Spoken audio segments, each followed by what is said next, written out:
তাহসান যখন দ্বিতীয়বার বিয়ে করলো তখন ফার্স্ট যেই প্রশ্নটা আমার মাথায় ঘুরপাক খাচ্ছিল সেটা হচ্ছে, এত ডিগনিফাইড একটা মানুষ, এত শিক্ষিত একটা মানুষ কি করে এরকম রোজার মতো স্বল্প শিক্ষিত এবং সন্ত্রাসী ব্যাকগ্রাউন্ড ফ্যামিলির একটা মেয়েকে বিয়ে করলো। তাহসান কিন্তু অনেক দিন ওয়েট করে বিয়েটা করেছে। মিথিলার সাথে ডিভোর্সের সঙ্গে সঙ্গেই কিন্তু তাহসান বিয়ে করেনি। তাহসান বিয়ে করেছে বেশ কিছু বছর পরে। তো এত বছর ওয়েট করার পরেও কি সে ভালো ফ্যামিলি, ভালো ব্যাকগ্রাউন্ডের কোনো মেয়েকে খুঁজে পেল না? রোজার মতো এরকম একটা মেয়েকে কেন বিয়ে করতে গেল? বিয়ের আগে ব্লগে এসে গপ গপ করে খাওয়া আর দু চারটা ব্রাইডাল শুট ছাড়া তখন তো রোজা কিছুই করতো না।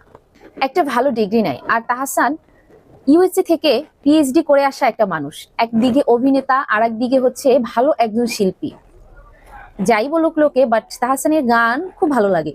যেরকম গলা সেরকম অভিনয়, আর সেরকম শিক্ষিত। সো তাহসানের মতো এরকম একটা শিক্ষিত মানুষ কেন এরকম একটা কাজ করলো সেটাই আসলে বুঝতে পারি না। তখন হচ্ছে এটা আমার মাথায় একটা কোশ্চেন ছিল। পরে ধীরে ধীরে মানুষ এই কাপলদেরকে এতটা পরিমাণে টানাটানি করেছে, সোশ্যাল মিডিয়ায় এত পরিমাণে ভাইরাল করেছে। এমনিতেই তো তারা ভাইরাল পারসন এক, দ্বিতীয়ত তাদেরকে নিয়ে এত পরিমাণে টানাহেচড়া করার পরেও তাদের বিয়েটা টিকলো না। এক রোজায় শুরু হলো, আর এক রোজায় এসে শেষ হলো। মানে এক রোজায় তাদের বিয়ে হলো, আর এক রোজায় এসে ডিভোর্স হলো। আমার তখনই মনে হয়েছিল আর একটু দেখে শুনে বিয়েটা করলে ভালো হতো না?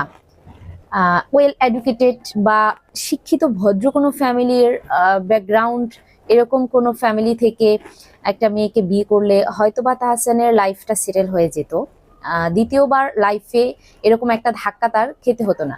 যতটুকু শুনেছি সোশ্যাল মিডিয়া থেকে, ততটুকু আমি তার ভিত্তিতে বলতে পারছি যে তাহসানের মেয়ের সঙ্গে তাহসানের এখনো গুড রিলেশন আছে। অবশ্যই একটা বাবা মেয়ের সম্পর্ক তার কখনোই মুছে যায় না, বিচ্ছিন্ন হয় না।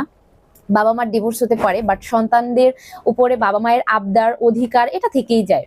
তো তাহসান তার সন্তানের সঙ্গে সম্পর্ক রাখতে গিয়ে মিথিলার সঙ্গেও হয়তো বা ফোনে আলাপ কথা ছিল, যোগাযোগ ছিল। অবশ্যই এটা থাকবে, কারণ তার মেয়ে যেহেতু তার এক্স ওয়াইফের কাছে থাকতো, সেহেতু তো সেই এক্স ওয়াইফের সঙ্গে যোগাযোগ থাকতেই হবে, তাই নয় কি? এই বিষয়টাকে কেন্দ্র করে নাকি রোজা আর তাহসানের ডিভোর্সটা হয়। তারা নাকি আরো 5-6 মাস আগ থেকেই সেপারেশনে থাকতেছে। তো এই বিষয়টা কতটুকু সত্য মিথ্যা জানি না, তবে তাহসানের মুখ থেকেই শোনা, সেই একটা প্রোগ্রামে সেটা জানিয়েছেন। সো সেখান থেকে জানা, চাঁদের আলো পূর্ণিমার আগেই যেন শেষ হয়ে গেল, এরকম একটা বিষয় হয়ে গেছে এখন। মানে বছর পেরোতে না পেরোতেই ডিভোর্স। মানুষ একটু সুখের আশায় কিনা করে।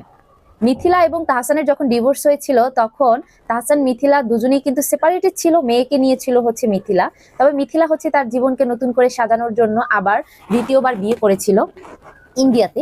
তো এটা আমরা সবাই জানি, ইন্ডিয়াতে যে সৃজিতকে বিয়ে করেছিল। দেখা যায় তাদের কিন্তু সম্পর্কটা টিকলো না।